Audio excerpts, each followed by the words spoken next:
Good morning, evening, or afternoon, everybody. Today we are going to be looking at the population numbers throughout all of Classic, and I gotta say, it is looking at pretty odd. We usually have some direction, some way we are going, and I missed last week just because Landfall came out and the population server merger. We just had a lot of important news and guides to make and actual stuff to cover other than just population numbers, but it's kind of died down a little bit, so I wanted to take the time to cover the past 2 weeks of numbers, and honestly, it's a little alarming. We'll have to see where it goes after this mega server merger, as well as the whole Chinese server debacle, and see if numbers are truly impacted from all that. But without further ado, we'll switch it over and get right into it. See you then. So here we are with the Mists of Pandaria numbers, and they a little disclaimer here is they have historically always shown the PvP arena numbers and the raid population numbers. It wasn't until Mists, though, that they actually gave us two separate graphs. So a lot of people like to point that out, but I just wanted to be abundantly clear, and that's what the guy who does this said to me, that they it was always raids plus arena. So anyway, rating dropped about 6,000 in these last couple weeks. So like it was here, it dropped 6k, then dropped another 6k. So about 12k lost. Here we got about normal numbers, and then we only dropped a little bit more here with 32,000.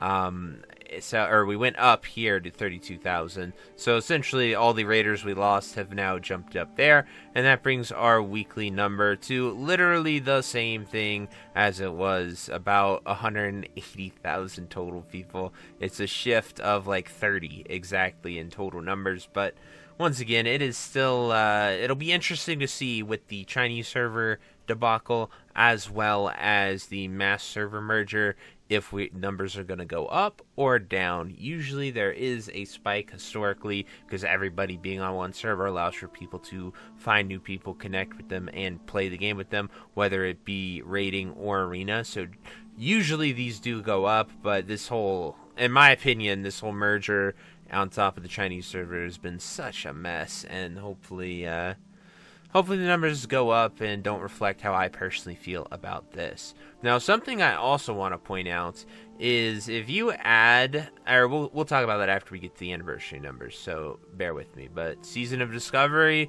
has hit an all-time low of 2,656 people. It is down from 2,728, and I will imagine it will just keep getting lower and lower every week, all-time low. It was a great season. It was my beloved. It gave me a channel and a community, and I'll forever be grateful for that, but alas, it has come to its end, and that's pretty much all I gotta say about Zod. Era population, shockingly, jumped over 1,000 players. So that's like actually one of the biggest jumps we've seen in quite a while. We'd have to go all the way back to 2024 to see a jump that large. I don't think this jump, or right about here actually, sorry, a few weeks ago there was a big jump at like towards the end of July, but that's because that's right when SOD ended, so that would be that's when MOP launched, actually. That's when MOP launched, so very odd. A lot of people went to Era instead of going with MOP, but it's cool to see big jumps, and like I said, this version isn't for me at all, but more power to the players that enjoy that 5-year-old server. Then we have Anniversary, which, you know, since BWL has kind of been on like a slow, steady decline, but here in AQ, it had its initial drop-off of like 5k. It has been sitting there at 76k to 77, 78k, so good to see that nice stable population. I am very curious to see when TBC comes into play, where we'll be headed, and how it goes from there. There's a lot that can go into that, as well as Naxxramas. Seeing how many people are playing Naxxramas, I think, will be a big indicator on how the population is as a whole as well. But something I want to point out, so if we take the 78k here and we add it to the current MOP of 180k, that brings us to about 260,000. And something that I found really interesting, I was talking about this on stream earlier, is when Classic first hit 260k, it was right here December of 2019, which obviously COVID had a big impact on this. But if we draw a line all the way across, it maintained that many players almost the entire expansion. Like week XYZ of Nax is where it sort of died down. Then TBC, the entirety of TBC going up almost until we were headed into Naxxramas, it held over 260,000. Then all of Wrath of the Lich King held till we got to like, this was when SOD came out. Right here is when SOD came out. So the SOD launch is what actually took it down. But if we add SOD to the Wrath numbers, it is way higher. But it went all the way down. Then Kata held it briefly for about 5 weeks at the 260k mark. But ever since then, it's just been straight down. And what's really interesting to me is if you add the MOP plus the anniversary numbers together at that 260k mark, it is significantly lower than when we just had the original 3 expansions of Classic, TBC, and Wrath of the Lich King. And we're seeing stagnation in every version of the game or very little movement. And right now, there isn't much to be excited for about Classic WoW other than a hinted future, I guess, is the best way to put it. But this stagnation, it really worries me because I don't want to say we're dying, it's terrible, but I mean, in 260,000 players is a good amount of players. Most games would kill to have that. It's just seeing it be at like a consistent low point and staying there is really worrisome, because most things either go up or go down. They don't kind of just sit there.